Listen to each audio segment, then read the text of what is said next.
There was an earthquake. Not the movie kind where downtown collapses and people run in slow motion. Just a hard, mean jolt that made the walls shudder, the dishes rattle, and every cupboard in my kitchen scream at once. I heard plates crashing and for a second I thought, please let that not be the good set. When it stopped, the house was too quiet. Then I saw her. My daughter, Lily, 5 years old, small for her age, holding her stuffed fox to her chest like it could protect her from the entire planet, was standing in the bedroom doorway. Mommy, she whispered. It's okay, I told her that was a lie. But sometimes moms have to be the calmest person in the room, even when the ceiling still feels like it's moving. By morning, a city inspector came by. Bright vest, hard hat, clipboard. He walked through my house like someone doing an appraisal on a broken heart. He looked at the foundation, the cracked wall, the way the frame had shifted, and he used one word I did not want to hear. Unlivable. That was it. No sympathy. No, we'll help you figure it out. He slapped a red sticker on my door and walked off like he'd just said, good luck out there. I stood in the doorway with Lily's hand in mine and thought, I don't have a plan B. I don't have money for a hotel for who knows how long. I don't have family nearby. It's just me and a 5-year-old. So I did what daughters are supposed to be able to do. I called my mother.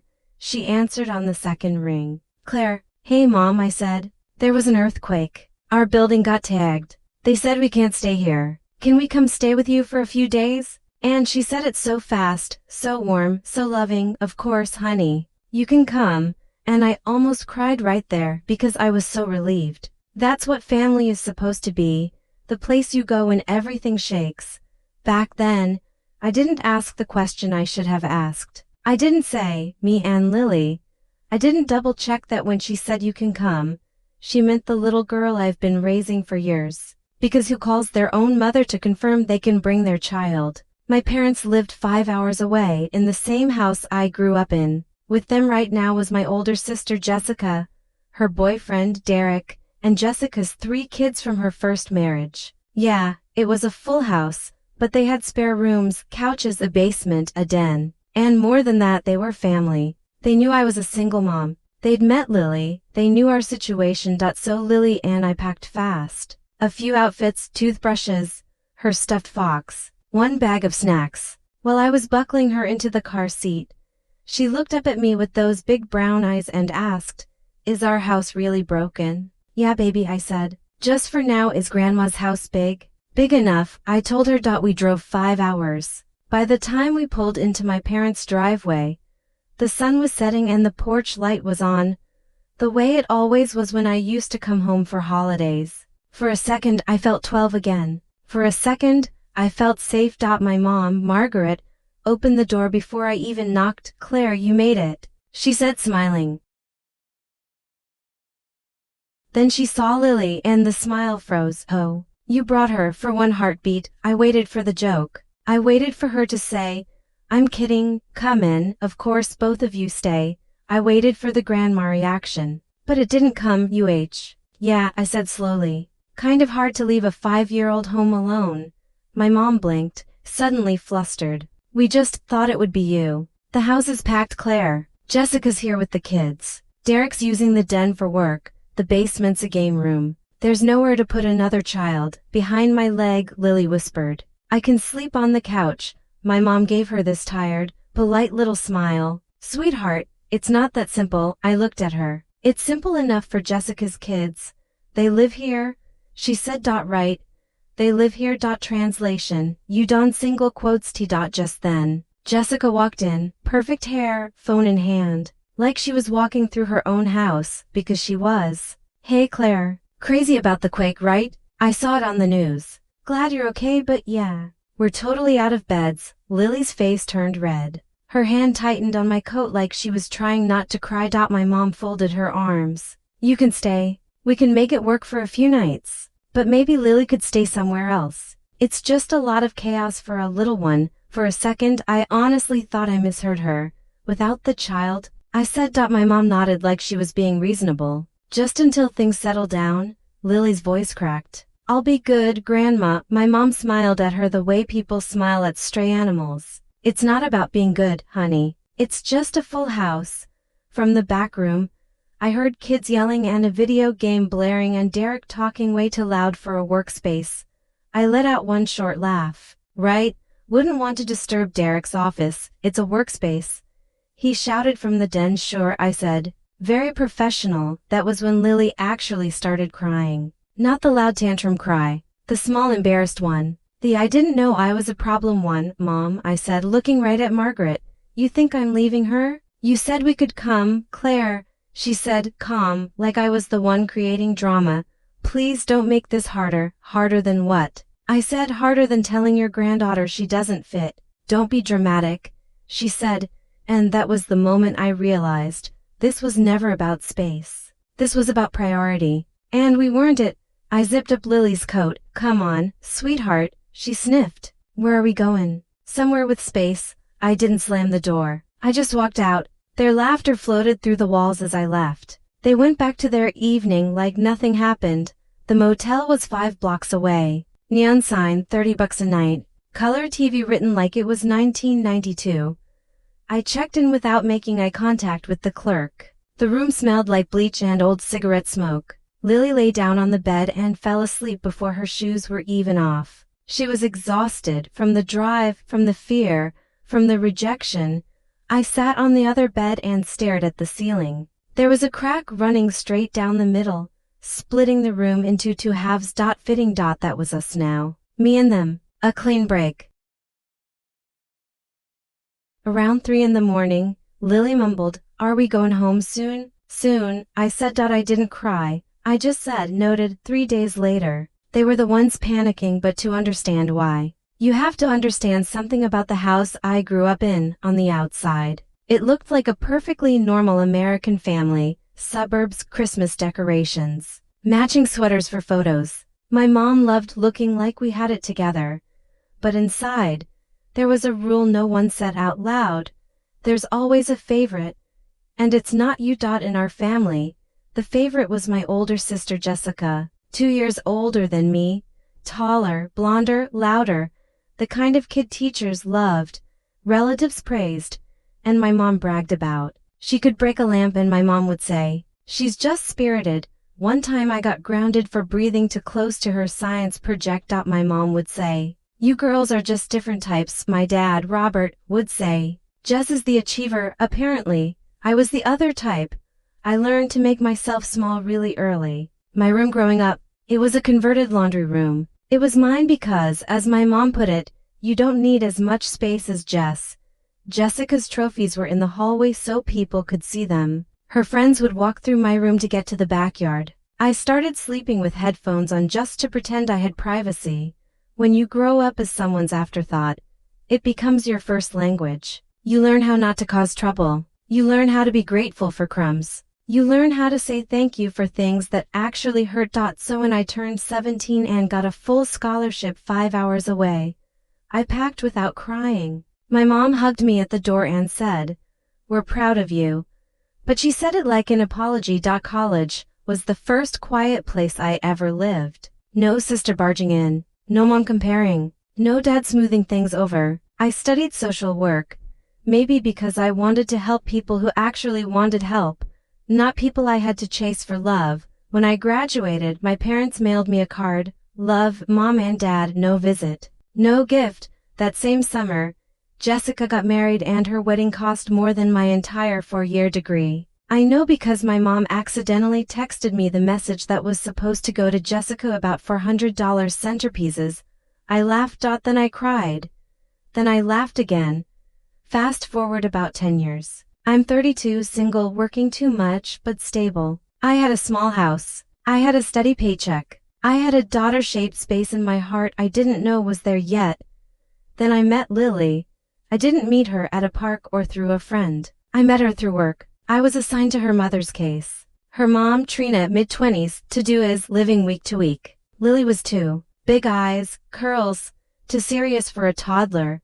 The first time I met her, she clung to my neck like she'd known me forever. Trina rolled her eyes. She likes everybody, but that wasn't true. Lily didn't like everybody. She liked quiet voices. She liked routine. She liked when I brought crayons. She liked being seen. For months, I went twice a week. Checked boxes, wrote reports, did what the system asks you to do. And every time I left, Lily would stand at the door with her ridiculous purple sippy cup and watch my car until I turned the corner. Then one week, Trina didn't answer the door. Then the next week. Then ever again. She disappeared, maybe out of state, maybe out of the country. The file people said, she'll resurface. Lily didn't have time to wait for resurface. They put her in emergency foster care. I couldn't sleep. I kept seeing that little face at the window. So I did what social workers are not really supposed to do. I said I'll take her, at least for now. Paperwork, background checks, home visits. But in a month, Lily was sleeping in my guest room. The first night she woke up crying. I sat on the floor beside her little bed until she fell asleep again. When I finally stood up, my legs were numb. My heart was in single quotes T. 3 months later, she called me mama by accident. I didn't correct her. When the adoption became official, the judge smiled and said, "Congratulations." It didn't feel like I won something. It felt like the world finally made sense.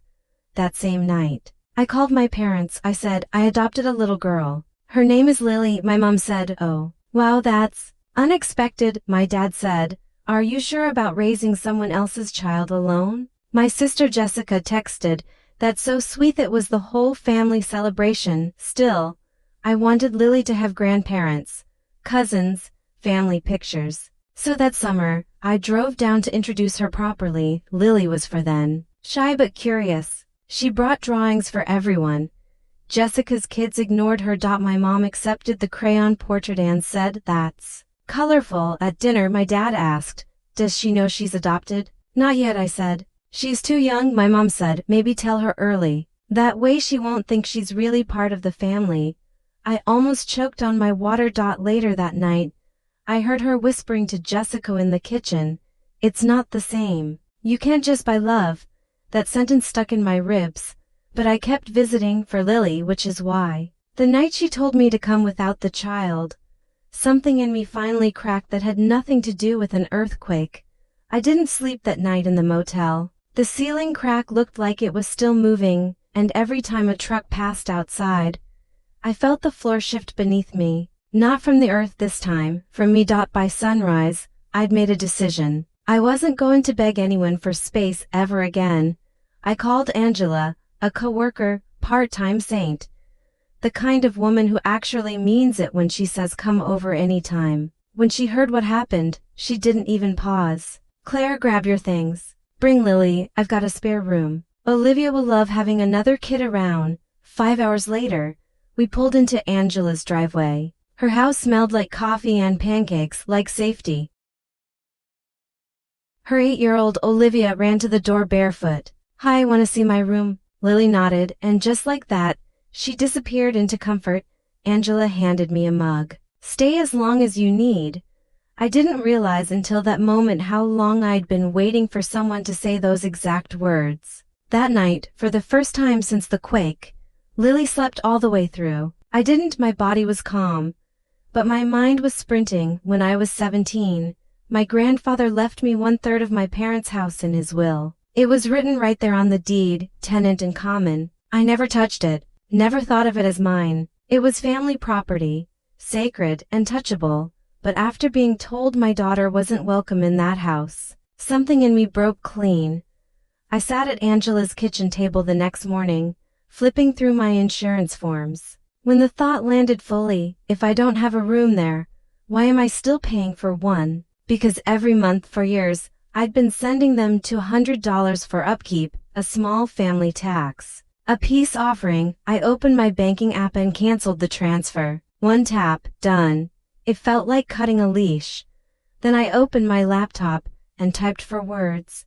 Real estate lawyer near me. The next day, I was sitting in the office of Miss Carter, 50-something. Calm, precise, a voice like polished granite. She read the deed, looked up at me, and said, "You're listed as tenant in common with your parents and sister. You can sell your share or petition for a sale of the entire property, even if they live there." I asked. She nodded. "Especially if they live there." Perfectly legal, that was all I needed. Move forward, I said. She drafted the notice that afternoon. Certified mail, return receipt, the whole thing. I didn't warn my family. Why spoil the surprise? The letter arrived 3 days later. And that's when the phone rang. Caller ID, Mom. I answered. Hi Mom, no greeting. Just, what have you done? I assume you mean legally or emotionally. I said, this letter, you're selling the house. Our home, I repeated. Interesting pronoun in the background. I could hear Jessica shouting. She's doing this because of that child. That child has a name, I said. Her name's Lily, Mom snapped. You can't do this to your family. Pretty sure my family already did this to me. I said. Dad tried the soft voice approach. Sweetheart, think about this. You grew up there. I also grew up invisible there, I said. Remember that part? Then Jessica grabbed the phone. You'll make us homeless. You can buy me out, I said. Calm. Mom barked. Where are we supposed to get that kind of money? Oh, I don't know, I said. Maybe from all that space you saved by not housing my daughter. And I hung up. I expected guilt. Instead, I felt clarity, a cold, bright kind. Angela found me standing by the window. Let me guess. She said, they called, they screamed, I said, so progress, she smiled.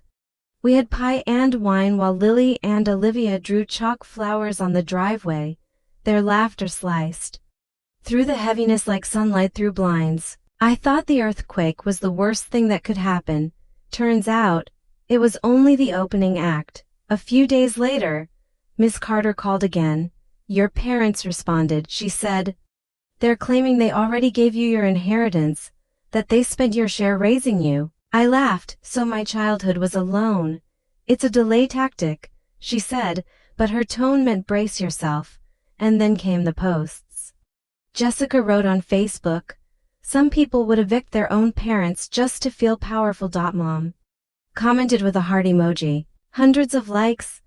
I told myself I didn't care, but that night, I imagined Lily someday scrolling and thinking her mother was the villain. That thought hit harder than any quake. A week later, Miss Carter called again. Her voice was lower this time. I found something, she said. You'll want to sit down. I'm already lying down, I joked. There's a mortgage on the property, a large one, and your name is on it. My what? She emailed me the file. For signatures, Margaret Benson, Robert Benson, Jessica Benson, Claire Benson. Except the last one wasn't mine. It was neat, practiced, confident, someone trying hard to write like me. They had forged my signature. Miss Carter didn't even sound surprised. We'll have to report it. For 48 hours, I moved like a ghost. I made dinner, helped Lily with her drawings, smiled when Angela spoke, but inside, everything was cracking again. They hadn't just used me. They'd used me, my name, my trust, my silence. The court hearing was set a week later. Another 5-hour drive. Another long road toward people who once called themselves my family. When I walked into that courtroom, Mom gave me the look she used to give carpet stains. Jessica crossed her arms like she was posing for martyrdom. Dad wouldn't look up at all. The judge read their advancement claim, the one where they said my inheritance was already used for my upbringing. He sighed, dismissed it, and tossed the folder aside. Then Miss Carter mentioned the mortgage. The word forgery hit the air like thunder. Mom went pale. Jessica's mouth fell open. Dad's knuckles turned white, and inside me, something uncurled that had been tight for years. The bank investigated. It didn't take long. Signature fake. Documents fake. Money real. Repayment required. That night Mom called again. How could you do this to us? Pretty sure I didn't sign your mortgage. I said, you're remembering wrong, she snapped. I'm remembering breathing while you committed a felony. I said. Jessica yelled from somewhere near the phone, you'll make us homeless. Welcome to the club, I said, and hung up. After that call, everything moved fast, not because they wanted it to, but because once the bank hears the word forgery, the machine starts rolling and no amount of Facebook pity posts can stop it. Their lawyer tried to slow things down, tried to say it was all a misunderstanding, tried to say I had verbally agreed, but paper beats memory, and my fake signature was right there, clear as day. written by someone who thought they knew me well enough to copy me. The court ordered the sale, not maybe, not someday. A court-appointed agent. Fair market value. House goes on the market. Money goes to the bank first. The house I grew up in, the one I was never allowed to bring my daughter into, was suddenly on a real estate website like any other property. Bright photos, polished floors, sunlight coming through the windows like we were a happy family. No sign of the crack in the hallway I used to trace with my finger when I was 10. No sign of the fights. No sign of the quiet favoritism. Around that time, the online stuff got worse. Jessica posted another thing. Family destroyed by greed. Some people only love you when you give them something. My mom commented, "We did everything for our girls." Heart emoji. Sad face emoji. People ate it up. Because people love a simple villain. Ungrateful daughter kicks out parents. No one wants the version where the parents forged their kid's name on a mortgage and then told their 5-year-old granddaughter she couldn't stay. Angela started hiding the post from me. "You don't need to see this." "I do," I said. "It's proof." "Proof of what?" "Proof that even when the truth is right there, they'll still pick the prettier lie." A few weeks later, Miss Carter called me in the morning. "It's sold," she said. $618,000. After the forged mortgage is paid off, after fees. Your parents and sister get almost nothing. Your 1/3 isn't touched. I just sat there holding the phone. I should have felt victorious. I should have felt like, that's what you get. But what I felt was old, tired, like this should never have had to happen. That night, Lily and Olivia were outside, drawing with sidewalk chalk again. Flowers, suns, crooked houses. Lily looked up at me with that little face that started this whole thing and said, "Mommy, are we done now?" "Yeah," I said. "We're done." An hour later, my phone buzzed. It was my mother. "We lost everything because of you. Not we're sorry. Not we shouldn't have done that. Not we shouldn't have told Lily to stay somewhere else. Just blame, clean, familiar." I stared at it until the letters blurred. Then I deleted it. Angela came outside with 2 cold drinks. "You look like someone who just survived a storm." "I did," I said. "They just don't know they're still in it." A few months passed. My own house, the one with the red tag, was finally repaired. New walls, new foundation, no cracks. This time the inspector took the sticker off. No more unlivable. Right around then, the money from the sale hit. My part, $23,000. Not life-changing money, but just enough to pay off the rest of my mortgage. 1 bank transfer. And suddenly I own my house. All of it, every board, every nail. No debt, no landlord, no parents telling me who could stay. Lily helped me hang a welcome home sign on the front door. She made it herself. Colored paper, taped crooked, letters out of order. It was perfect. She keeps saying, "This house feels stronger." And maybe she's right. Maybe houses do feel stronger when you build the foundation without asking anyone's permission. Maybe things hold better when you finally stop begging for space and start claiming what was yours the whole time. As for the rest of them, gravity hit hard. My parents, Margaret and Robert, didn't get a cent. Every dollar of their 2/3 went straight to the bank to cover the mortgage they tried to sneak under my name. They rent a small studio now on the edge of town. No spare rooms, no game room, no den for Derek. Speaking of Derek, he was out the second the money was gone. Jessica is working 2 jobs now, raising 3 kids, still posting Bible verses and quotes about forgiveness that somehow never mention her own part in all of this. We don't talk. We don't need to. They still tell people I ruined them. That's fine. They can hate me from there. Rentals, I've got walls that don't shake anymore. Life got real quiet once the noise left. Lily still spends weekends with Olivia. They build forts, paint each other's nails, argue over the last popsicle. She started Aikido classes, balance not force. I think she understands that better at 5 than I did at 30-2. Sometimes, when a truck rumbles past, I still flinch, but the house holds, because this time, the foundation isn't family approval, or don't make it harder, or we thought it was just you. This time, it's me. Me and a little girl who was once told there wasn't room for her. There's room now. So you tell me, did I go too far, or did I finally go just far enough?